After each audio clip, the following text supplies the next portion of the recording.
أعوذ بالله من الشيطان الرجيم. بسم الله الرحمن الرحيم. والذين آمنوا وعملوا الصالحات سندخلهم جنات تجري من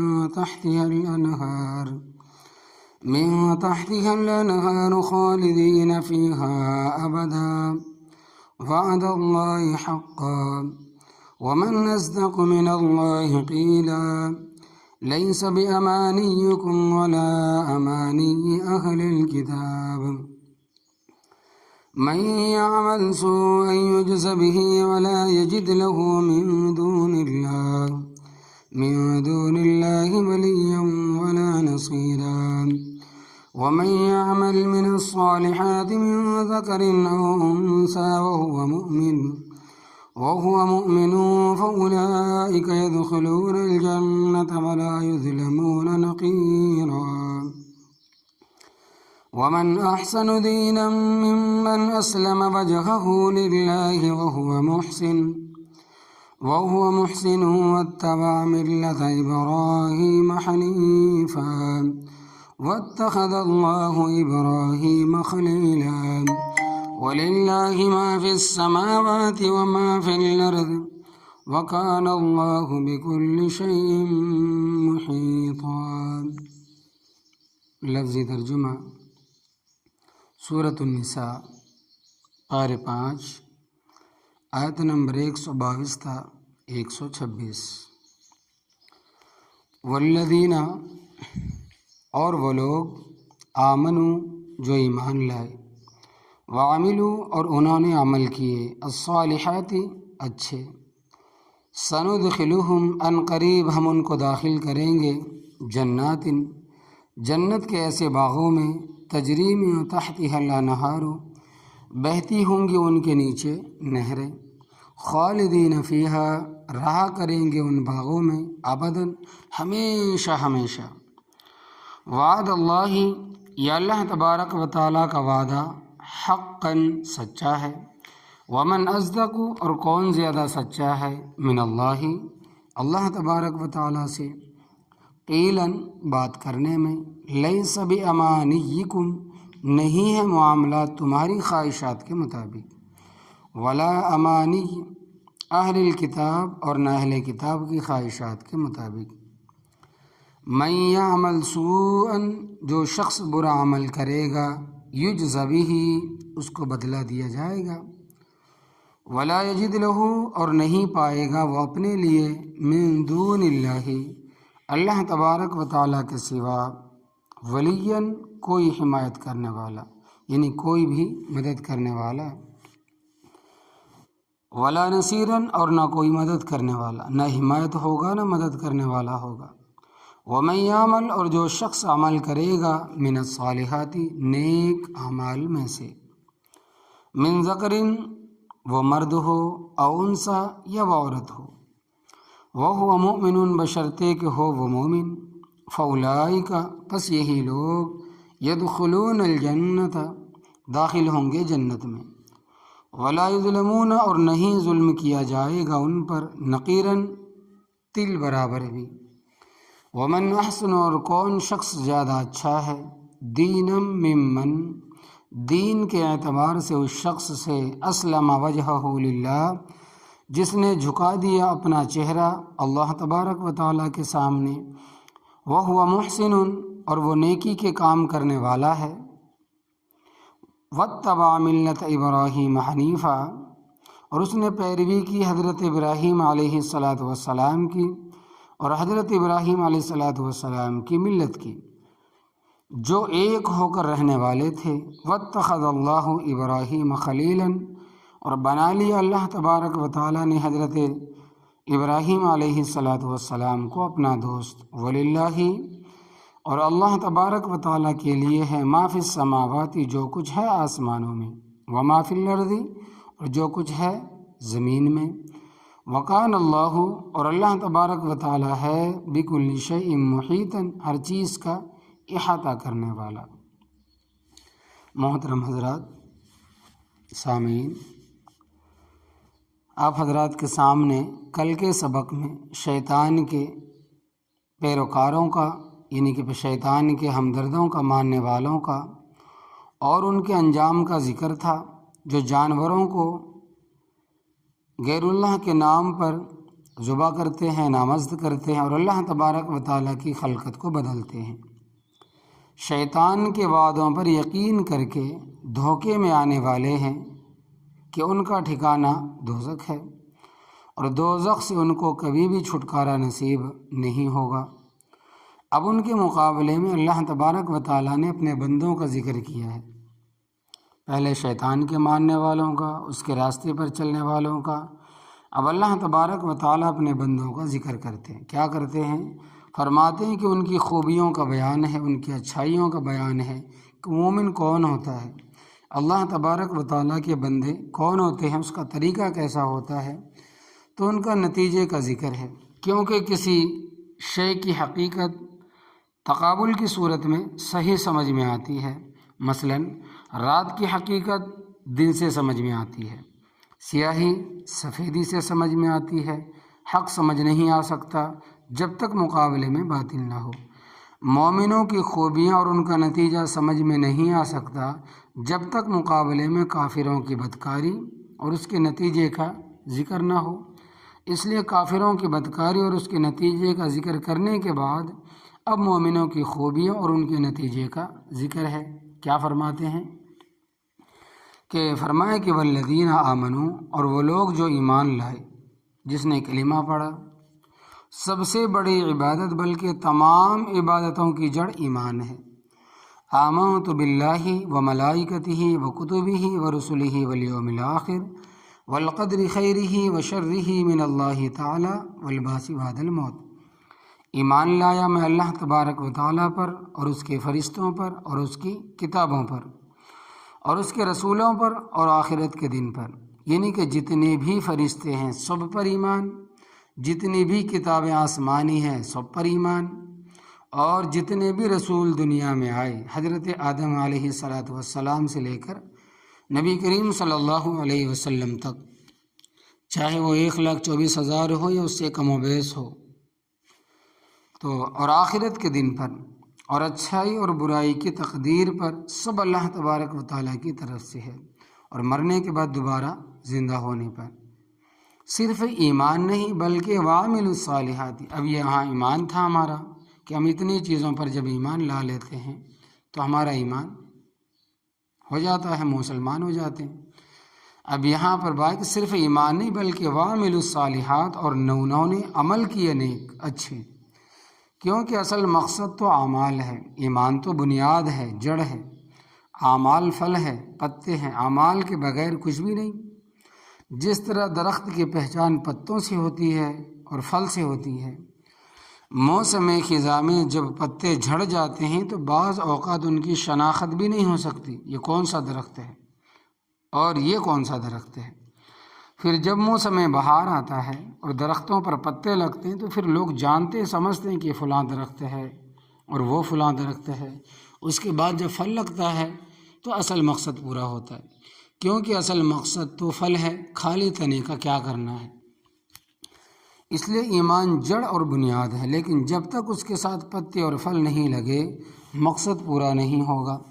لہٰذا اسی طرح ایمان کے ساتھ اچھے اعمال بھی ضروری ہے، اور وہ اعمال زبانی بھی ہے، بدنی بھی ہے، مالی بھی ہے، یعنی بعض کا تعلق زبان سے ہے، بعض کا تعلق بدن کے ساتھ ہے اور بعض کا تعلق مال کے ساتھ ہے۔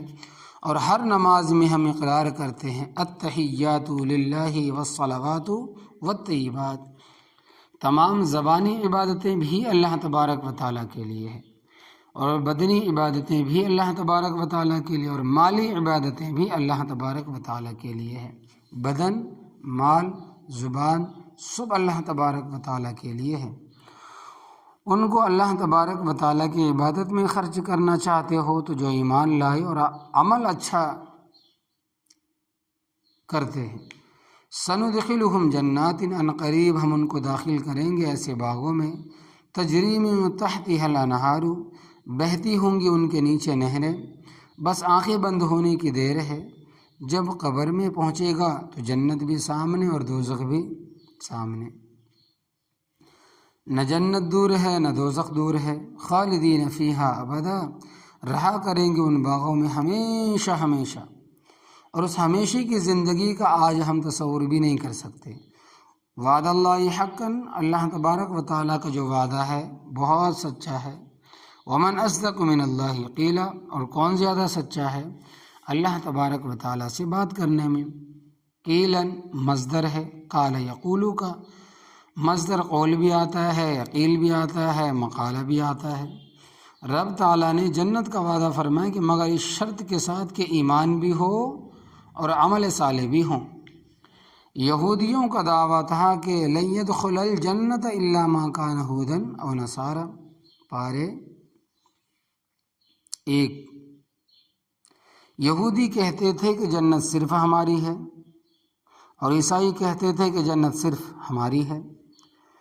اللہ تبارک و تعالیٰ فرماتے ہیں کہ اے مومنو، لیس بامانیکم ولا امانی اہل الکتاب، نہیں ہے معاملہ تمہاری خواہشات کے مطابق اور نہ اہل کتاب کی خواہشات کے مطابق۔ آخرت کا دار و مدار نہ تمہاری خواہشات پر ہے کہ تم کہو کہ ہم جنتی ہیں، اور نہ اہل کتاب کی خواہشات پر ہے کہ وہ کہے کہ ہم جنتی ہیں۔ زبانی دعووں اور خواہشات سے جنت نہیں ملتی۔ رب تعالیٰ کا دستور ہے کہ من یعمل سوءا یجز بہ، جو شخص برا عمل کرے گا اس کو اس کا بدلہ دیا جائے گا۔ یہ آیت کریمہ جب نازل ہوئی تو صحابہ کرام رضی اللہ تعالیٰ عنہم اجمعین بڑے پریشان ہوئے۔ اس طرح تو کوئی بھی نہیں بچے گا، کیونکہ ہر آدمی سے کوئی نہ کوئی غلطی تو ہو ہی جاتی ہے، لہذا اگر ہر برائی پر سزا ملے تو بندے کی پھر خیر نہیں ہے، بندے کی پھر خیر نہیں ہے۔ حضرت ابوبکر صدیق رضی اللہ تعالیٰ عنہ جو اعلم هذه الامہ، اس امت میں سب سے بڑے عالم ہیں، انہوں نے نبی کریم صلی اللہ علیہ وسلم سے پوچھا کہ حضرت ہم میں سے کوئی آدمی ایسا نہیں جس سے کوئی صغیرہ کبیرہ گناہ نہ ہوا ہو، کیونکہ صغیرہ کبیرہ سے معصوم تو صرف اللہ تبارک و تعالیٰ کے پیغمبر ہیں، اور اللہ تبارک و تعالیٰ فرماتے ہیں کہ من یعمل سوءا یجز بہ، جس نے کوئی بھی برا کام کیا قولا یا فعلا اس کو بدلہ دیا جائے گا۔ تو حضرت پھر ہماری تو خیر نہیں۔ انہوں نے یجز بہ کا مفہوم یہ سمجھا کہ قبر میں عذاب ہوگا، دوزخ میں جانا پڑے گا۔ نبی کریم صلی اللہ علیہ وسلم نے فرمایا کہ رب تعالیٰ کا فرمان حق ہے، مگر بدلے اور جزا کا یہ مطلب نہیں کہ دوزخ میں جائے، بلکہ بہت سارے گناہوں کا کفارہ دنیا میں ہو جاتا ہے، بہت سارے گناہوں کا کفارہ دنیا میں ہو جاتا ہے۔ مثلا کسی آدمی سے برائی سرزد ہو گئی، اس کے بعد اس کو کوئی تکلیف ہو گئی، سر درد ہو گیا، پیٹ میں درد ہو گیا، گھٹنوں میں درد ہو گیا، یہ اس برائی کا کفارہ ہو گیا، بدلہ مل گیا۔ بہت سارے گناہ ایسے ہیں جو تکلیفوں کے ذریعے معاف ہو جاتے ہیں۔ بخار آ جاتا ہے، بخار آ جاتا ہے، یاد رکھنا یہ مصیبتیں، تکلیفیں، بیماریاں ہمارے گناہوں کا کفارہ ہیں۔ یہاں تک کہ اگر کسی کو کانٹا چبھا، یہ بھی گناہوں کا کفارہ ہے۔ اگر کسی کو چیونٹی نے کاٹا تو یہ بھی گناہوں کا کفارہ ہے، حالانکہ اس کے کاٹنے سے کتنی تکلیف ہوتی ہے، مگر وہ بھی مومن کے گناہوں کا کفارہ۔ اسی طرح جیب سے رقم گر جائے تو انسان کو صدمہ ہوتا ہے، اس صدمے کے بدلے بھی اللہ تبارک و تعالیٰ گناہ معاف فرما دیتے ہیں۔ اللہ تبارک و تعالیٰ کتنا کریم ہے، رحیم ہے، غفور ہے۔ غرض یہ کہ انسان کو سر سے لے کر پاؤں تک جو بھی تکلیف پہنچتی ہے وہ اس کے گناہوں کا کفارہ ہوتی ہے۔ بعض بزرگ ایسے بھی گزرے کہ جب ان کی تکلیف رفع ہو جاتی تھی تو وہ روتے تھے، جب ان کی تکلیف دور ہو جاتی تھی تو وہ روتے تھے کہ معلوم نہیں کہ اللہ تبارک و تعالی ہم سے ناراض ہو گیا ہے، اس نے تکلیف دور کر دی ہے جو کہ ہمارے گناہوں کا کفارہ تھی۔ تو ولا یجد لہ من دون اللہ، اور نہیں پائے گا وہ اپنے لیے اللہ تبارک و تعالیٰ کے سوا ولین کوئی حمایت کرنے والا، ولا نصیرن اور نہ کوئی مددگار۔ کوئی زبانی کلامی کہے کہ میں تیرے ساتھ ہوں، اس کو حمایت کہتے ہیں، اور جو عملی طور پر میدان میں آ کر مدد کرے اس کو نصیر کہتے ہیں۔ تو جو مجرم ہوگا اس کا نہ کوئی حمایتی ہوگا اور نہ کوئی عملی طور پر اس کو دوزخ سے بچا سکے گا۔ ان بطش ربک لشدید، پارے 30 سورہ بروج۔ تیرے رب کی جو پکڑ ہے بہت سخت ہے، جب کسی کو پکڑتا ہے پھر چھوڑتا نہیں ہے۔ حدیث پاک میں آتا ہے کہ لیو ظالم، اللہ تبارک و تعالی ظالم کی رسی ڈھیل چھوڑ دیتا ہے کہ تو جو کرنا چاہتا ہے کر لے، حتیٰ اذا اخذہ لم یفلتہ، یہاں تک کہ جب اس کو پکڑتا ہے تو پھر چھوڑتا نہیں۔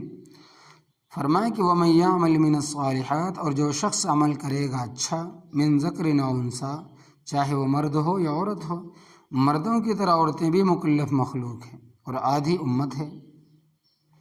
ایمان جس طرح مردوں کے لیے ہے اسی طرح عورتوں کے لیے بھی ہے، نیکی جس طرح مردوں کے لیے اسی طرح عورتوں کے لیے بھی ہے، مگر شرط یہ ہے کہ وہ مومن ہو، کیونکہ ایمان کے بغیر کسی نیکی کوئی حیثیت نہیں ہے۔ لہذا سب سے پہلے عقیدے کی اصلاح ہونی چاہیے۔ عقیدہ صحیح ہو تو تھوڑا سا عمل بھی وزنی ہو جائے گا، اور عقیدہ صحیح نہیں ہے، بے شک ساری رات کوئی جاگتا رہے، عبادت میں مشغول رہے، بیکار اور بے فائدہ ہے۔ عقیدے کی اصلاح یہ ہے کہ اللہ تبارک و تعالیٰ کے ساتھ کسی کو شریک نہ ٹھہرا جائے، نہ ذات میں، نہ صفات میں، نہ عبادات میں۔ کوئی دکھ تکلیف آئے تو سمجھے کہ رب تعالیٰ کی طرف سے ہے اور میرے گناہوں کا کفارہ ہے، یا یہ سمجھے کہ میرے کسی گناہ کا وبال ہے۔ یہ نہ سمجھے کہ فلاں عورت آئی تھی مجھے تکلیف ہو گئی ہے، فلاں آدمی آیا تھا اس لیے مجھے تکلیف ہو گئی۔ یہ شرکیہ باتیں ہیں۔